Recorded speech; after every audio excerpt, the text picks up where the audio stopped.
ಸ್ನೇಹಿತರೆ, ಇವತ್ತು ಮಂಡೇ ಸಹಜ ಕೃಷಿ ನಿಂತತೆ ಏನು ಅದು ಅಂತ ಏನು ಹಿಂಸೆ ಬೇಡ. ಸಹಜ ಕೃಷಿ ಹಂತ ಹಂತವಾಗಿ ಸಮಯ ಸಿಕ್ಕಾಗೆಲ್ಲ ನಡೀತಾ ಇದೆ. ಈ ಮಾವಿನ ಗಿಡಗಳದಾವ ಇಲ್ಲಿ. ಸುಮಾರು ಒಂದು 4, 5, 6, 7, 8, 9, 10 ಮಾವಿನ ಗಿಡ ಅದಾವ. ಈ ಮಾವಿನ ಗಿಡಗಳು ನಾನು ಯಾವುದೂ ₹1 ಕೊಟ್ಟು ತಂದಿದ್ದಲ್ಲ. ಇವೆಲ್ಲ ಟಿಪಿ ಮಾವಿನಕಾಯಿ ತಿಂದು ಟಿಪಿ ಹಾಕಿ ಅಲ್ಲಿ ಇಲ್ಲಿ ಬೆಳೆದಿರ್ತಕ್ಕಂಥವನ್ನ ಈ ರೀತಿ ಪಾಕಿಟ್ ತರಿಸಿ ಸಂಗ್ರಹ ಮಾಡಿದ್ದೀನಿ. ಆದ್ರೆ ಇವಕ್ಕೆ ಭಾಳ ಲೇಟ್ ಆಗ್ತದೆ.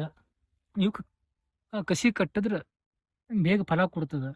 ಯಾವ ಉತ್ತಮವಾದಂಥ ಹಣ್ಣು ಬಿಡ್ತಕ್ಕಂಥ ಚಲೋ ರುಚಿ ಇರ್ತಕ್ಕಂಥ ಹಣ್ಣಿನ ಟೊಂಗೆಗಳನ್ನು ನಾ ಇಲ್ಲಿ ತೆಗೆದುಕೊಂಡು ಬಂದಿದ್ದೀನಿ.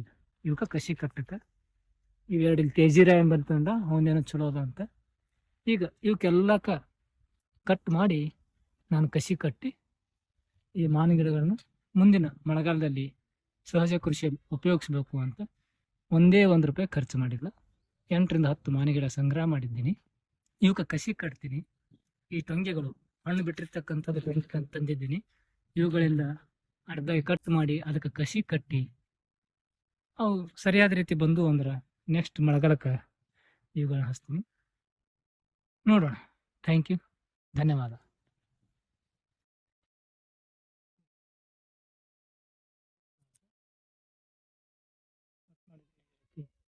ಶೂಟ್ ಮಾಡಿದ್ವಿ. ಇದು ಮದರ್ ಪ್ಲಾಂಟ್ ತಗೊಂಡಿದ್ದೀನಿ. ಇವೆರಡನ್ನು